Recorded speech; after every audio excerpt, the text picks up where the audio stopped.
Good evening, ladies and gentlemen, and thanks for joining us. This is a primetime edition of the news in the English language presented by me, Cynthia Ngwemo. Let's go right away to get the news in and out of Cameroon. The Douala Regional Artisanal Village, known as VAD, has organized a trade as part of activities marking the African Championship taking place in Cameroon. It seeks to promote locally made products within Cameroonian communities and as well in the African community as a whole. It also seeks to encourage these people to consume locally made products and discover the cultural riches of Cameroon. Details of this report with Vanessa Shuyon. Promoting locally made products in Cameroon is the reason behind an ongoing trade fair organized in the Douala Regional Artisanal Village. There one could find craftwork made from local wood, baskets, jars, chairs, fruit juice, African wares, and many others, representing Cameroon's rich artisanal cultural diversity. I think that we have a good canal to expose our arts, our African arts, with 100% Cameroonian artisan culture, and we have a very good platform like VAD, with an artisan village, who permit us to expose our how can I say, our art, and it's a beautiful place to propose what we do, and we have a lucky that we are not far from, or we are neighbor of Stade Japoma, how can I say, the channel have already started there, and you have a lot of strangers.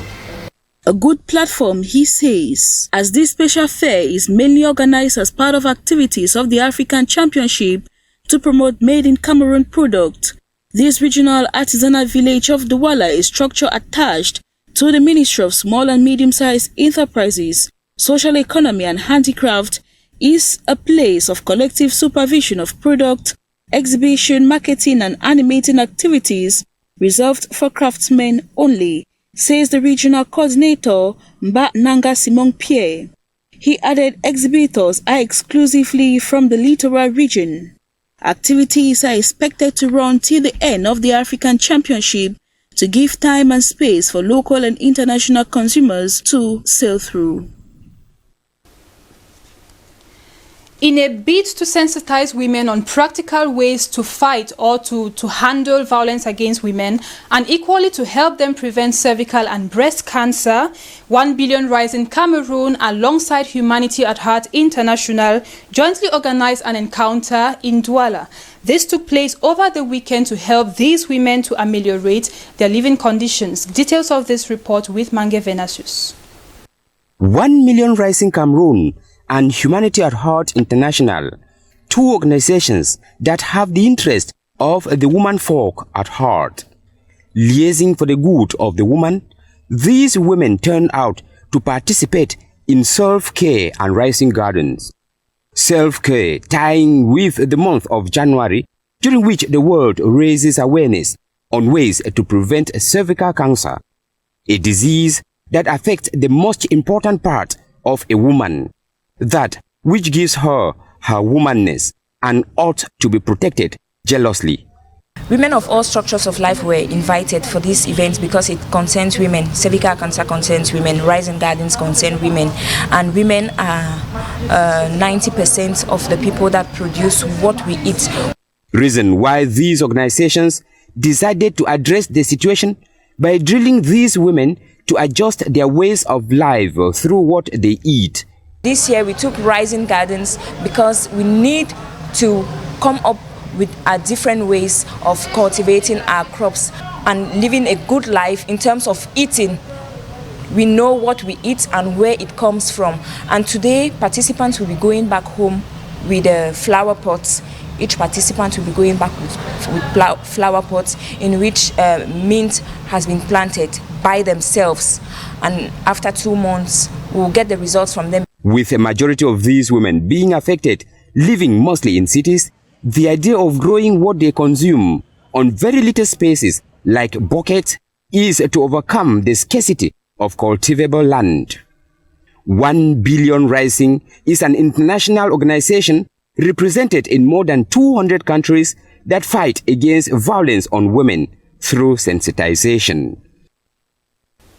The pioneer executives and the entire body of the regional councillors in the far north region of Cameroon have officially taken function. Bearing in mind the cosmopolitan nature of the region, these men and women are called upon to work in order to improve the living conditions of the population. Our reporter Nde Vanessa Shuyong gives us the details. The far north region of Cameroon has been plagued for years now by attacks from Boko Haram. An economic recession, floods, lack of adequate water and electricity supply, infrastructure, among others.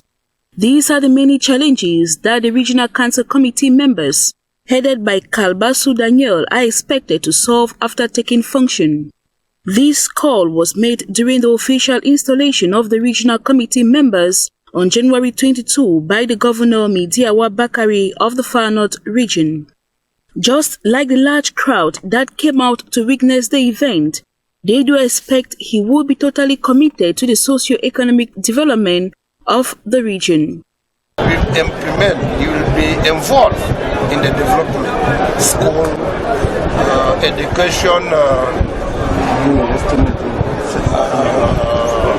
sport and culture and so forth and so on. We are just waiting. We are disposed to accompany him in this duty, and we do hope that he will be up at the task. The installation of Regional Council Bureau members is part of the decentralization process of the head of state. The highly colorful ceremony took place in accordance with respect of COVID-19 barrier measures. The newly installed are counting on the full participation of authorities and the local population of the region to exercise their duties in all dignity. With the qualification of intermediate Lions for quarterfinals in the ongoing African Championship competition going on in Cameroon, Cameroonians have been identifying the faults of these teams and, of course, their players. Let's get the details of this with Mange Venasius in the following report. 3 matches, 1 victory and 2 draws is the report card the intermediate Lions of Cameroon have to show for as they round up Group A games in the ongoing African Championship competition. A performance which many Cameroonians are still unsatisfied with has nevertheless carried the Lions beyond round 1.